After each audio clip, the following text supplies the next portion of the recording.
Hey everyone, welcome to another edition of Sports Hop, a show that looks at two independent entities in music and sports and explores how they've influenced each other over the years in so many different ways and a number of different times in life. I am your host, William McLaughlin, aka The Kid, and as always, let's get this bad boy rolling. Shut up and sit down.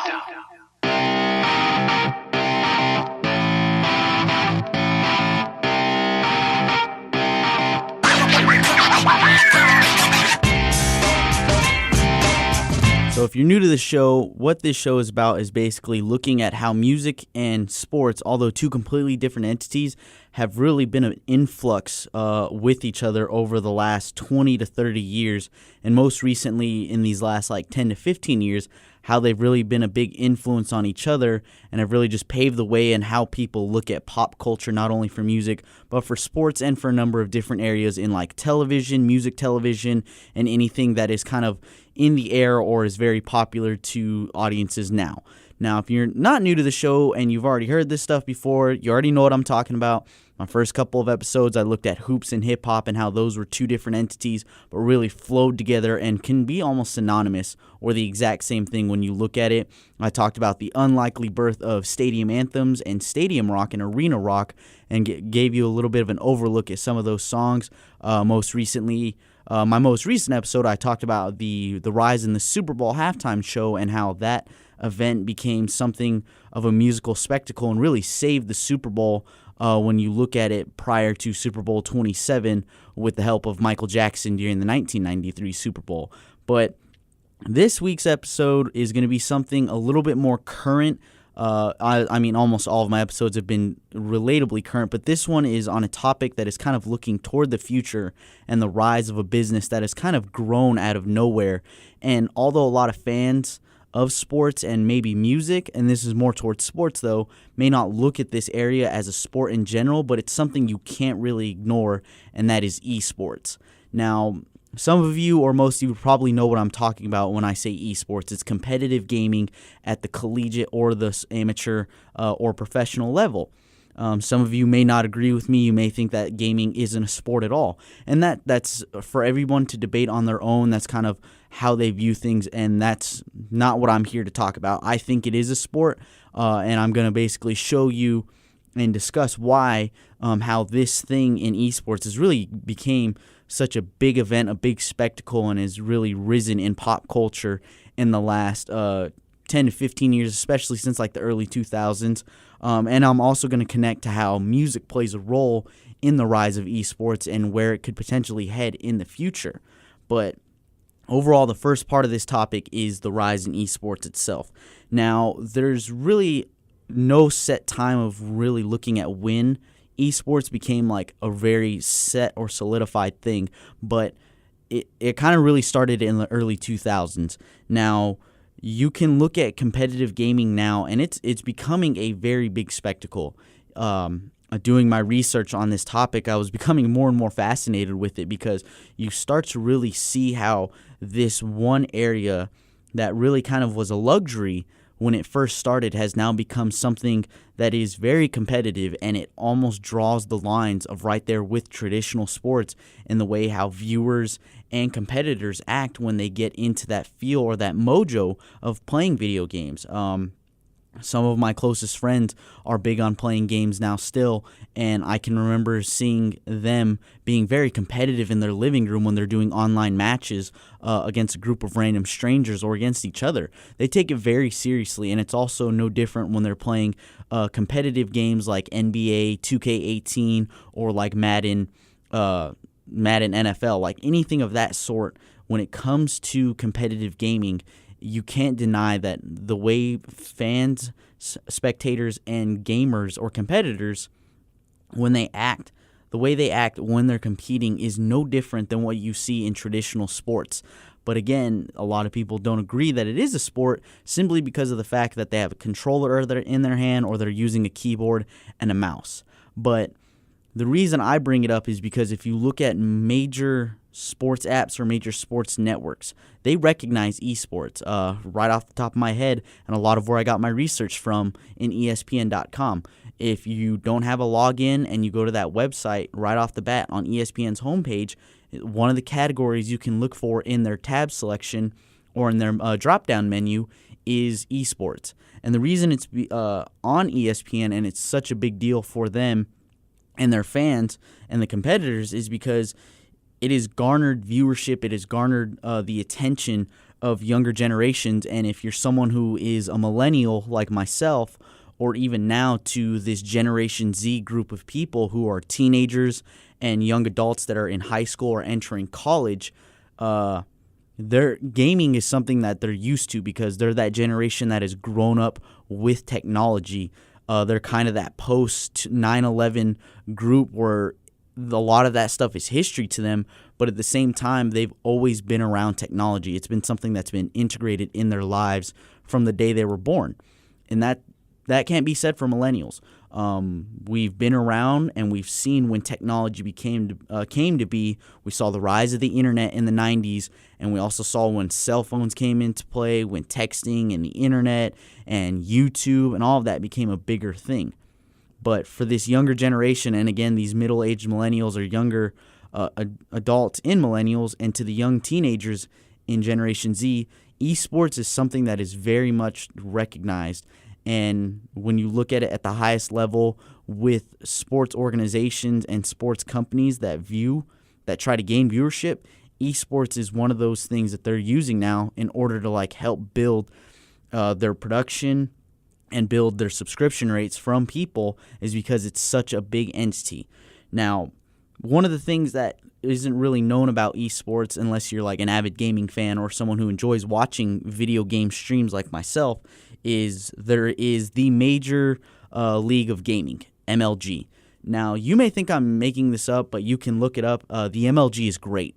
It is the industry-leading and official gaming view site at the professional or that amateur level of watching these competitive gamers get after it whenever they're playing games.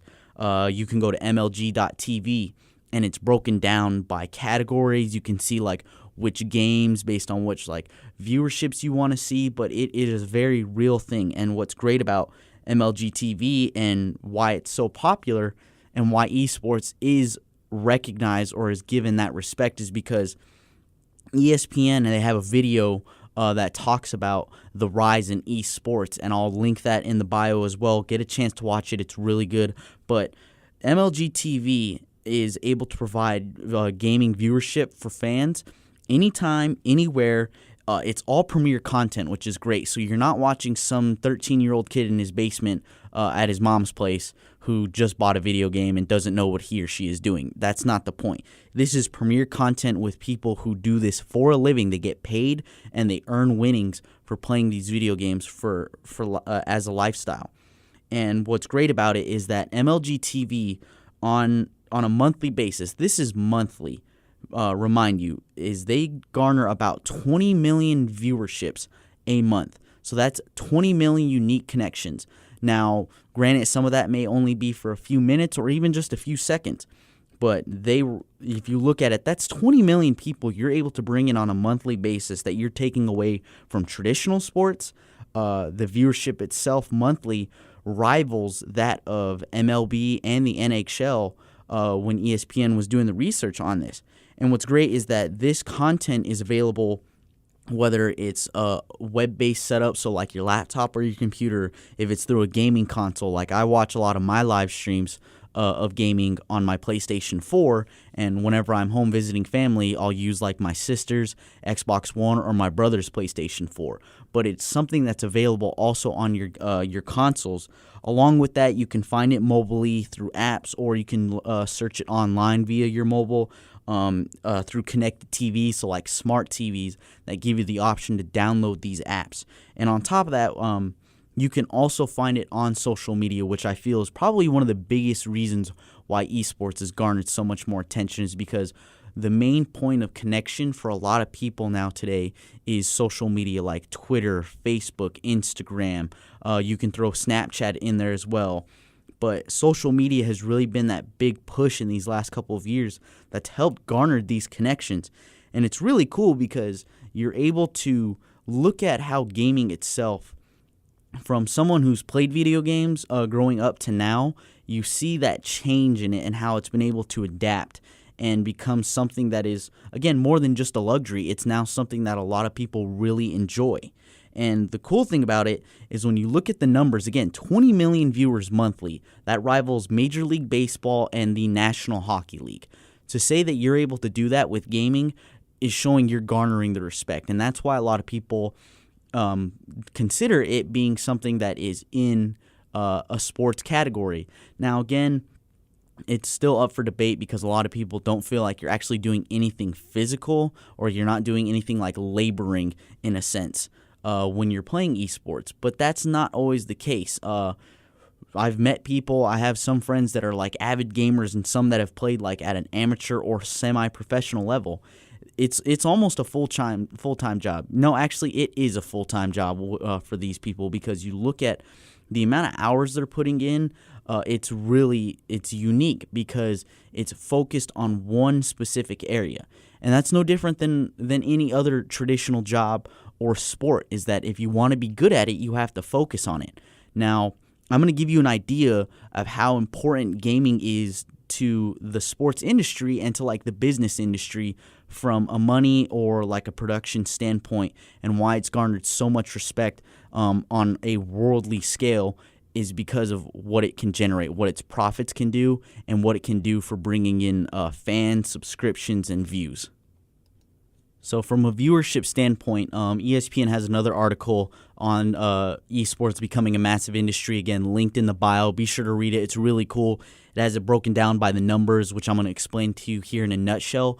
But this is how it proves people watch it. When I talked about the Super Bowl halftime show in my previous episode, I talked about the amount of viewers it can gain just for the halftime show. Now, ESPN in this article about the massive industry of esports talks about how the Super Bowl on average generates about 112.2 million viewers.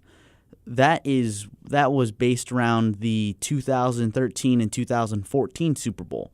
Now, when Major League Gaming launched in the early 2000s, its tournaments mostly started in like hotel ballrooms, so like a couple of dozen fans, nothing crazy. But esports today, just for the League of Legends Championship that was hosted in the Staples Center in Los Angeles in 2013. That's a 40,000 seat venue, that venue sold out in 2013 for the League of Legends Championship.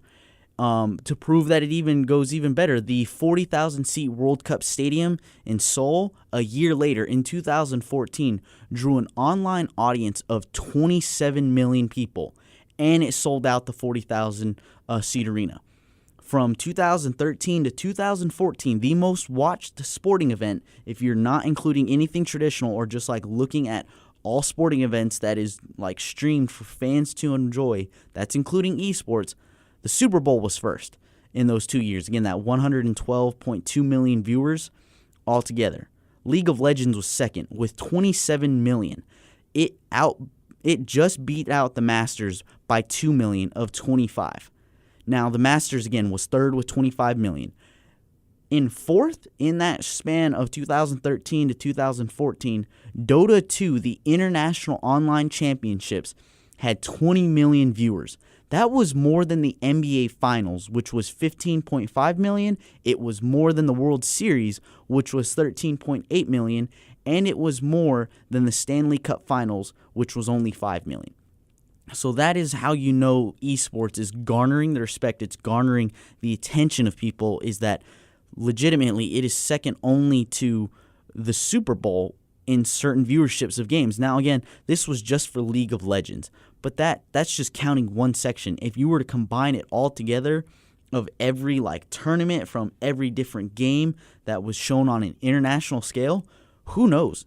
Esports probably is right there fighting against the Super Bowl for that top spot. But when they're breaking it down just to one simple game, one simple tournament, League of Legends was second. It beat out the Masters, and it beat out the NBA Finals and the MLB World Series. So that gives you an idea of why esports is becoming such a power industry in sports today, and why people are starting to lean and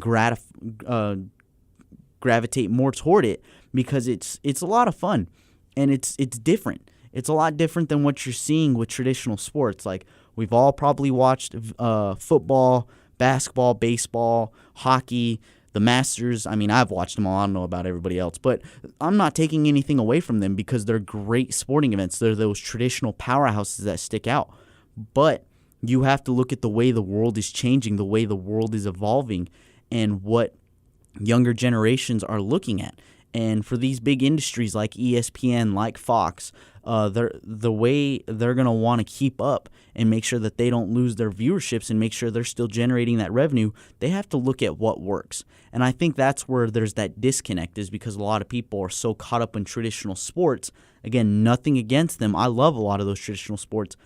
But you can't argue the fact that technology is part of our everyday lives for a lot of people, and especially for these younger generations. They've never gone a day in their life without it. And that's why esports is gaining so much attention, is because you have to look at what's going to make your profits.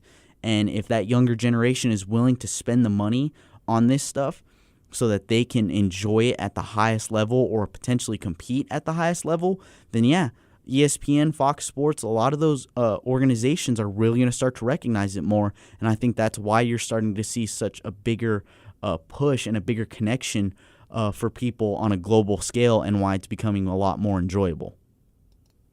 Now, you've heard how I've talked about it from that viewership standpoint and like the numbers gained in just viewers from this. But here's a better idea of explaining how esports is becoming something that is generating revenue for companies and for like just sports in general.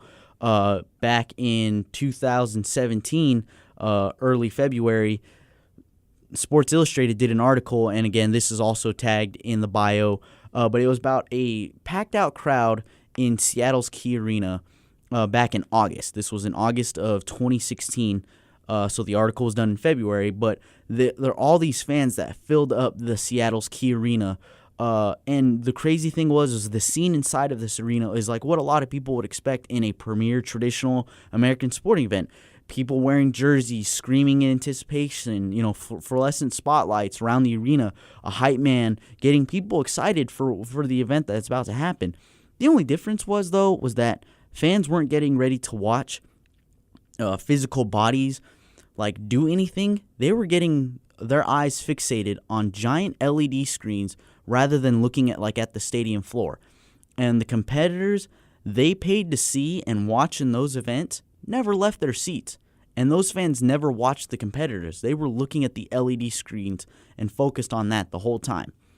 This event, which is something I've already mentioned, the main attraction was the International Dota 2 Championship, which is the richest esports tournament in the world, only right there with League of Legends.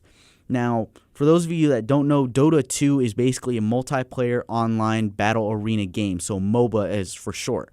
It's a computer game to many people, but it's more appropriate as a moniker. Now, when people came to this, there were 80 gamers who qualified for the International Dota 2 tournament. The reason it was such a big event was because not only was their livelihood on the line, but there was an increasingly huge lucrative prize waiting for at the end of this event. The purse for this event, which was in the 6th edition of the international tournament, was $20,770,460. Now, that's roughly double the total payout of the Masters, based on what the article is stating. So when you look at it, the international winning team, which was a Chinese side team called Wings Gaming, they split that up, which was about $9,139,002 among its 5 players. So roughly each team member took home about $1.87 million for their triumph. If you look at that in comparison, in April of 2016, I believe, when Danny Willett won the Masters, he was paid $1.8 million. So these people made at that $1.87 million, they made more than what Danny Willett made in the Masters, which is insane. You're talking about people that sat in front of a video game and played it for a few hours on end, like close to 7 or 8. They never left their chairs. They never did anything like physically against their opponents. They sat there and looked at a screen and played the game while fans were watching the screen as well and trying to figure out who was going to win, and they were enjoying anticipation like it was a traditional sporting event. That should give you an idea of like the kind of profits you can generate from this, and it's so cool. Now, all of this connects on a profit, business, and a sports standpoint, but how it connects to a music standpoint and why it's so intertwined, again, as music and sports like the show talks about, it's actually really cool. Now, when it comes to music and sports, again, my previous episodes I've shown you examples, and I'm going to show you some here too, because I know I've been rambling for probably almost 20 minutes as I usually do, but the reason sports and music, when it comes to eSports and music, the way they're able to work together not only as an art and a business is because video game music, or VGM as a lot of gamers like to call it, it's very interesting, and it's something that's kind of taken a shift now. It's become somewhat of a cultural phenomenon. Now, if you have iTunes, Spotify, Amazon Music, whatever you use to, like listen to your music, or something that you use to, get your fix musically, what's great is that if you look at Spotify, for example, which is what I use, they have a section in music dedicated solely to gaming.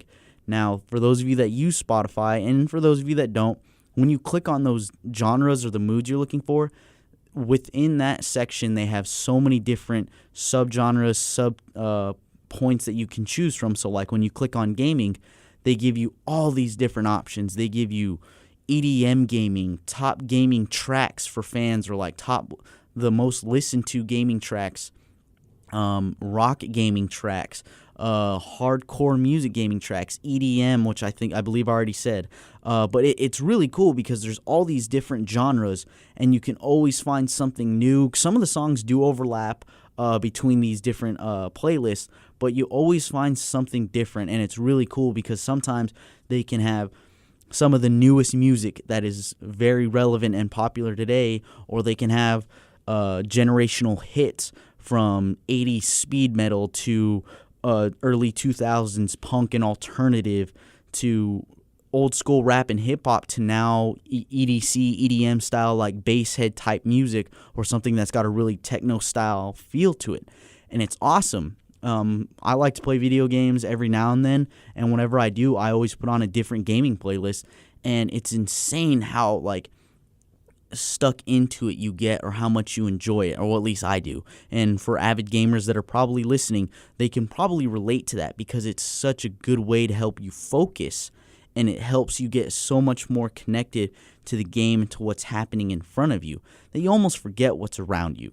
And I love it. I think it's one of the best feelings in the world when you're able to just sit there, play video games, and enjoy the music you have going on in the background, and you don't really have a care in the world because all you care about is finishing the task at hand, whatever that may be on the game you're playing. Now, when you look at music with sports, I know I've been rambling as always, but there are certain songs that you think of, well, at least I think of when it comes to video games, and whenever I hear the song, I always think back to a certain game, and I'm gonna link those trailers in here. If you're listening to this on YouTube, I'm gonna show the examples, or quick examples of them. And if you're listening to it on SoundCloud, be sure to check out the links to these video games examples that I'm about to show. But what's cool about it is you see how easily music makes video games interesting, or how that background noise really adds to the anticipation or adds to the excitement of video games, and why it's becoming a bigger thing with eSports, and how when you see that connection of like eSports and music, and how it's not only just an art, but it's becoming a business now. But the first one that always comes to my mind, because I loved this game growing up, I believe if my PlayStation still works back at home, the game should still work because it wasn't really ever scratched up, but it was not Need for Speed, it was Hot Wheels, the racing game.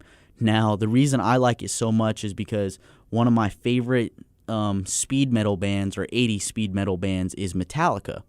And for those of you that like Metallica's music, you've probably heard the song Fuel, which is a great song. And if you actually listen to it well enough, or if you know the lyrics, it's actually about racing, it's about engines and cars.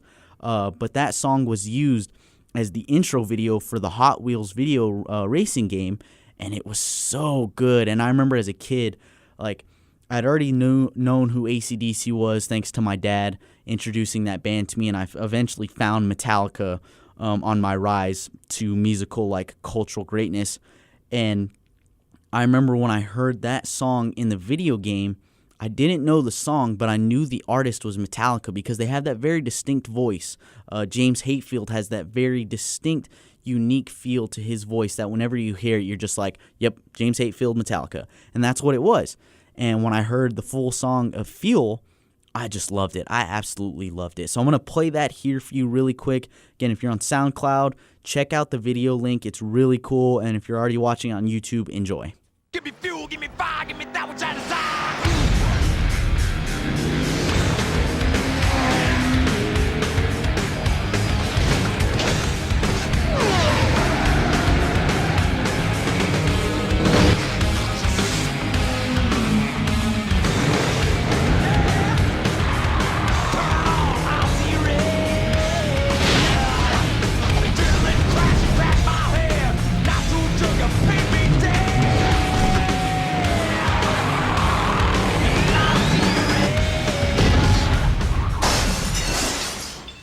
So now Hot Wheels Racing, that's not necessarily an eSports game now because it's not even relevant, but you get the idea of how music, that the background noise and how it relates to it, it helps build these videos. It helps makes them a lot better.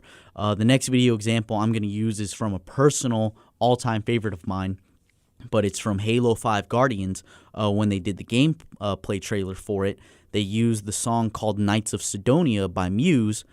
And what was really cool about this is because I loved it because the song fit well, like it's done for a lot of these video games. But on top of that, Halo is one of the biggest games a lot of people like to use in competitive gaming. When you go on to twitch.com or twitch.net and look at some of the online streams you can watch of people gaming that are really good or like semi-professional or high amateur level, Halo is one of the games they really like to use. The reason I bring up Halo 2 is because it was one of the first first-person shooter games I got to really play and enjoy, and I thank my sister for that, and that's one of the biggest reasons why I enjoy having or want an Xbox again and used to have an Xbox was because I loved playing the Halo video games, and I still do. But I'm going to play that video for you really quick. Again, if you're on SoundCloud, be sure to check out the full video link. It is so good, but this is just here for you to enjoy right quick. Spartan Locke. I have spent enough years with Oni to know the truth. Once this is over, after all we have done, they will order you to kill us both. All the doors are locked. Everything's going dark. Mayday, Mayday, this is Corporal Boudreaux. Some kind of pulse knocking everything offline. Over the last 72 hours, 5 colonies have experienced identical events. Massive destruction. Hostile contact! Go! Run! I tried to warn you this was happening. I mean, how are we even supposed to bring them in? Ask politely? You're to return to Infinity immediately. Negative infinity. I don't like it. 117, stand down. This is your one chance to come home peacefully. I have a job to do.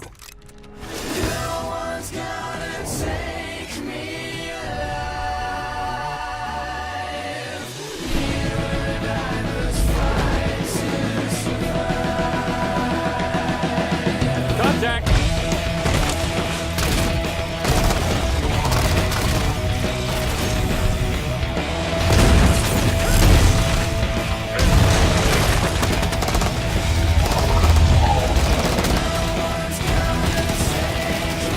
Dragon's falling back!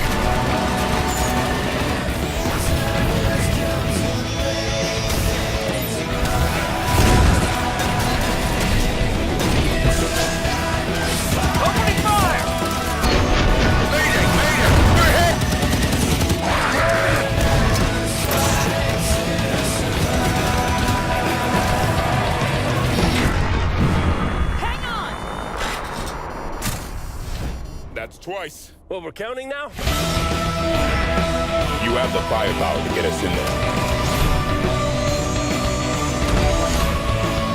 Rock, you get one shot. Now.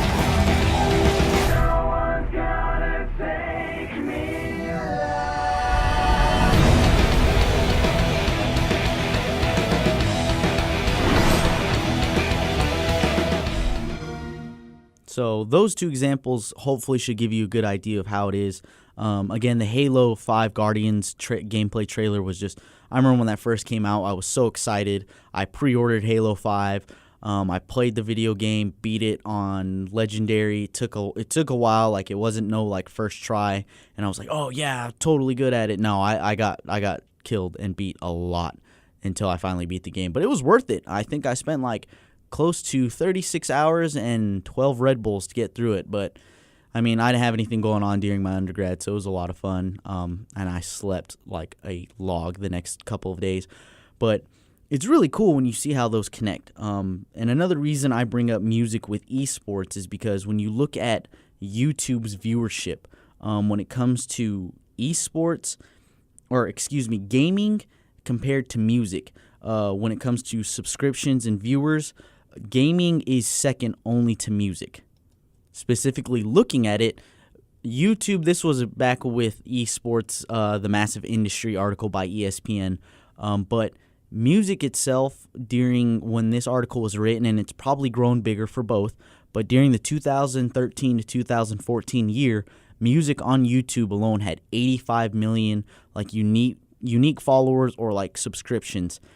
Gaming was second to it at 79 million. And gaming was ahead of sports followers that had 78 million, excuse me. And gaming itself has more YouTube followers than news, movies, and education combined. Now, that's probably not necessarily a good thing if you look at it from a certain way, but that goes to show you how much gaming is has risen and really garnered the attention of fans and people today. So it's really cool. I love it. I know this is something that a lot of people still argue and debate on if esports is really considered a sport. But one thing you should look at as well is that at the collegiate level, gaming is becoming more and more, or esports is becoming more of part of collegiate athletics. There are a lot of Division II schools that allow it, and they give these student athletes scholarships towards areas of a degree that, fit toward like industry, information technology, or anything that fits in the field of like computers, technology, IT work, around that sense. At the NAIA level, which is just below and the NCAA, like esports is becoming one of the biggest growing sports in the world, because it's able to provide not only these kids and students who enjoy gaming a chance to do something for fun in college or competitively in college, but it's helping pay for their education, and it's giving them an outlet toward a potential career and a future in a field that they obviously enjoy and love being a part of. So not only is it being helpful from a competitive and a business and a profit standpoint, but it's also giving a whole generation of students a chance to really reach out, branch out, and try something that's not in the traditional path, in a sense, when it comes to college or higher education, which I think is great. I know I have a couple of nephews and nieces that do enjoy video games, and who knows if it's something that is going to help pay for their education and give them a chance at a potential career in a field they may enjoy. I mean, I'm all for it. I consider it a sport regardless, but I'm all for it, especially if it's helping pay for the educational part of it. But that gives you the idea. Again, music and gaming are the two highest amount that gain followers on YouTube, and I think that's great. Right now I'm just gonna wrap this up for you goons, but again, yeah, esports, it's something that you may not like, you may debate against it, and for some of you listening, you may think like, yeah, it's definitely something that needs to be given a lot more respect. I think it does. But yeah, MLG.TV, get a chance, go online, check out their streaming services. They have so much unique stuff that if you're someone who may not necessarily play video games, or if you think you're not that good at it, but you still want to watch, it's a great outlet. It is a great way to see how the game's played. It's a good way to enjoy stuff without necessarily having to, spend the money on the console, especially if you don't want to learn how to play it. The viewership from it alone, you look at the numbers that I've rattled off for you in this podcast episode. And again, I'll link the articles along with the video links to give you an idea and an opportunity to look into it yourself if you want to.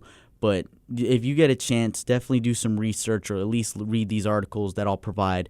It's really cool, and I think that in the next 5 years, we're going to start seeing more and more of eSports becoming a rise in popularity over these traditional sports that a lot of people enjoy.